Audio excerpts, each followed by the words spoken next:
السلام عليكم ورحمة الله وبركاته. كوح أرضي baa waxa iska soo qoreen jaamacad ku taala waqooyiga boqortooyada Sacuudi Carabiya sababtoo ah xaggaasi waxbarashadu ku fududahay meesha ay wax ka bartaan iyo meesha ay seexdaan way isku dhow yihiin. wiil ka mid ah ardaydii baa wuxuu soo marmaray tuulada wuxuu isha ku dhuftay habar waayeela oo subaxdii arigeeda raacda habeenkiina gurigeeda ku soo noqota. intuu si fiican u fiiriyay buu wuxuu weydiiyay dadkii tuulada aaway ciyaalkeedii iyo dadkeedii. dadkii tuulada waxay ugu jawaabeen ciyaal iyo dad midna adduunyadan kuma lahan. maalin maalmaha ka mid ah intuu u soo dhawaaday buu salaamay kadib markii salaantii ka qaaday wuxuu weydiiyay su'aal wuxuuna ku yiri maxaad ku rajaweyn tahay adduunka. waxayna ku tiri waxaan ku rajaweynahay inaan arko xaramka iyo inaan soo guto cumrada iyo xajka laakiin waxay tiri ma awoodo sababtoo ah ma haysto qof muxrim ii noqda. wiilkii waa uu ka tagay waxa uuna ku noqday meeshii uu seexan jiray isagoo ka fikiraya riyada habartan waayeelka. waxa uu soo xasuustay waanada aabihii oo ku yiri dadka caawi adigoo awaalgud qofna ka rabin khayrku waa uu ku dambeynaya. habeenkii isagoo hurda waxa ku soo dhacday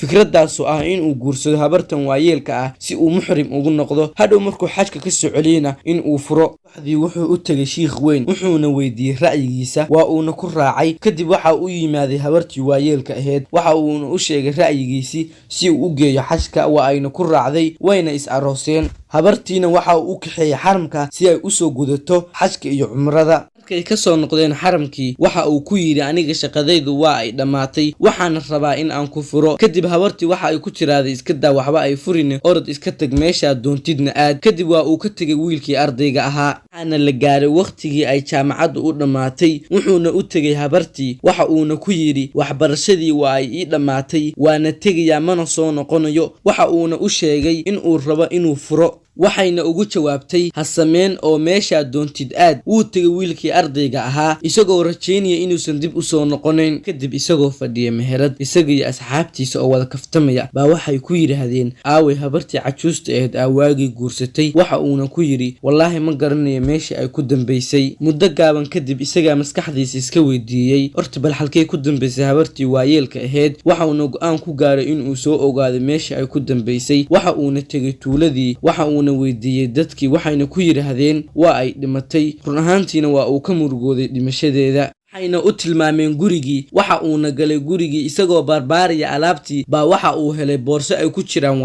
warqadahaas oo ay ku qoran yihiin dhulal badan ay habartu leedahay oo u dhowaa badda Jidda. waxa uu akhriyay warqadihii waxa ayna ku qortay dhulalkii oo dhan magaciisa. wuxuuna tegay meeshii si uu iibiyo dhulkii wuxuuna helay rag ka iibsada waxayna ka siisteen 3,000 milyan.